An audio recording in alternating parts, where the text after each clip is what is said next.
I'm tired of the general public per se, because the general public is programmed to a certain degree. Did somebody break into your house? No. Are your kids okay? Yeah. What are you mad about? Why is it that we don't see the daggers that's being thrown at us? Because we want to fix everybody. You said something earlier. We were out there talking about it, and we're just going to jump right into this. And this is the part where I was waiting on. All right. Okay. Let's go. Because we both, you said it, and I've been thinking it. You said it, I was thinking it, but it's true. We're tired of humans. Okay. Over them. I want you to tell me what's your definition. When you say I'm tired of humans, what do you mean and what are you saying? What are you tired of? And like, how do you facilitate that particular thought when you deal with people who you are tired of? What does that mean? So when I mean I'm tired of humans, man, I'm tired of the general public per se. Okay. Because the general public is programmed to a certain degree. Right. And when you're not a part of the matrix, it's kind of, it's taxing. However, it does not stop me from engaging and doing my job. Okay.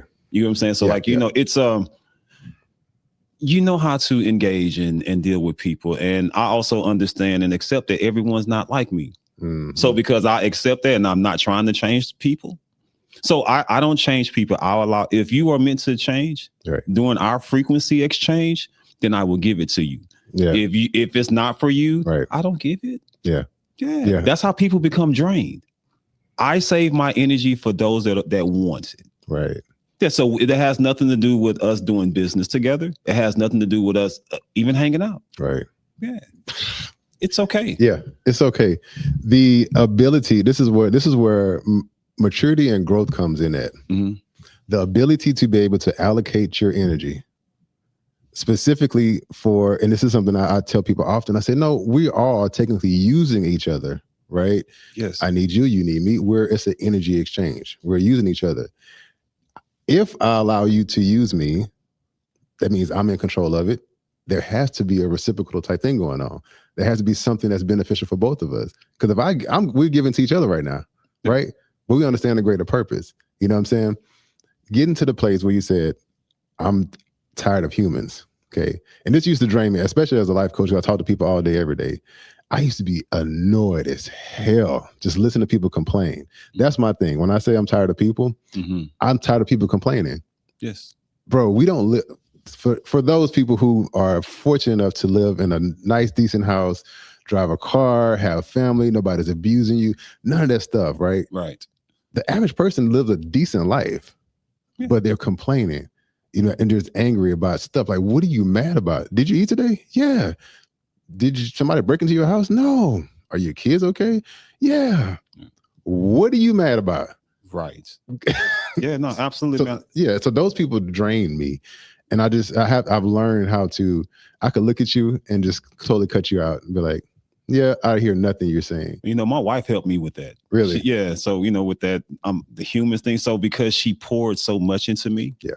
When I was at rock bottom, once again, we right back there. Yeah. Because she poured so much in me, she helped me to see those that really gave me what I gave them. Mm. Wow. Do you think that's, I've seen that a lot and heard that a lot too. Why is it that we don't see the daggers that's being thrown at us? Because we want to fix everybody. Yeah. Everybody wants to be a fixer. Yeah. Yeah. If it's not your time to fix, then move on.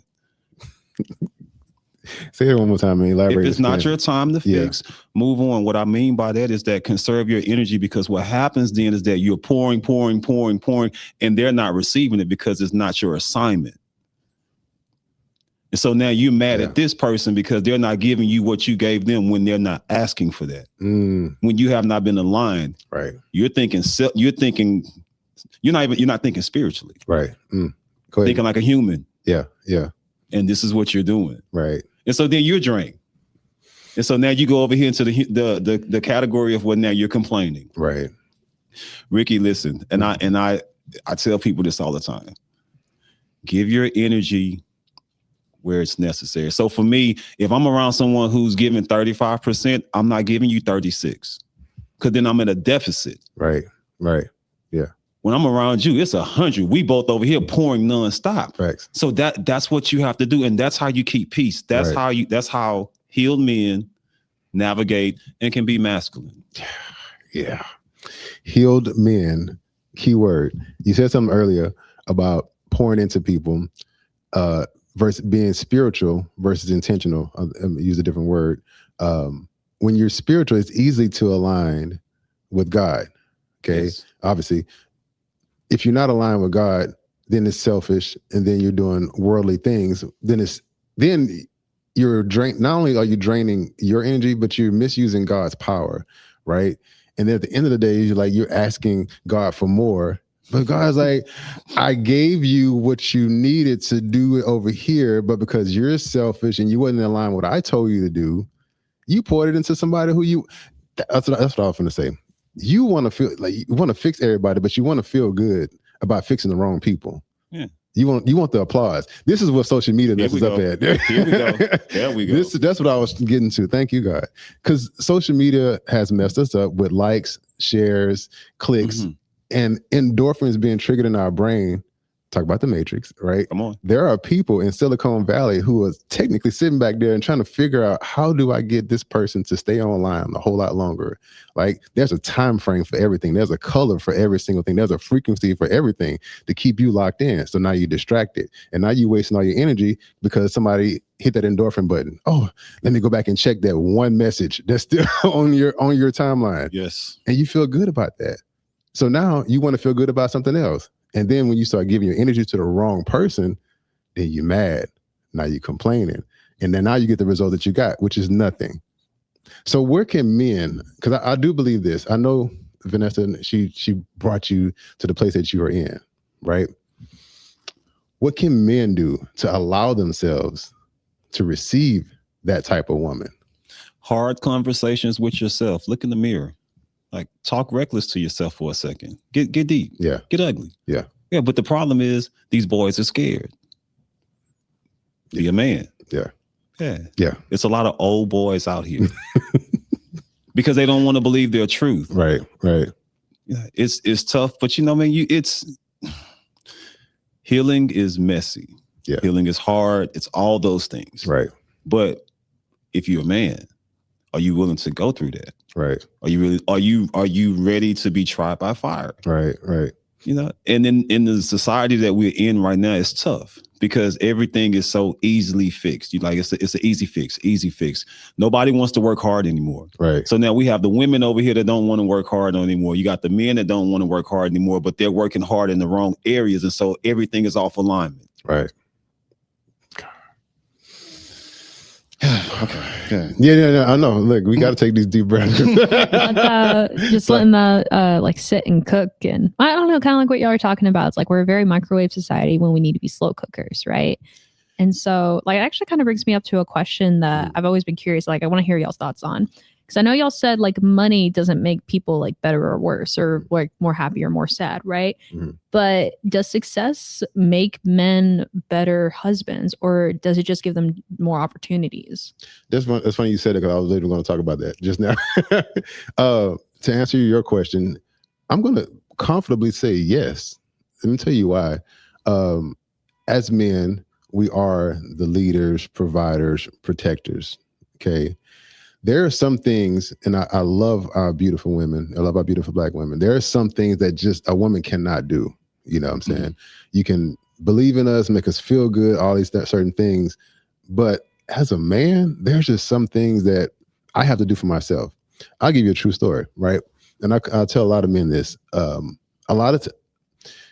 gonna be honest. When a man moves in with a woman, you are not a man. I'm telling you from my personal perspective, guys, don't get offended, right? My personal stories, I've moved in with 3 women in my life, right?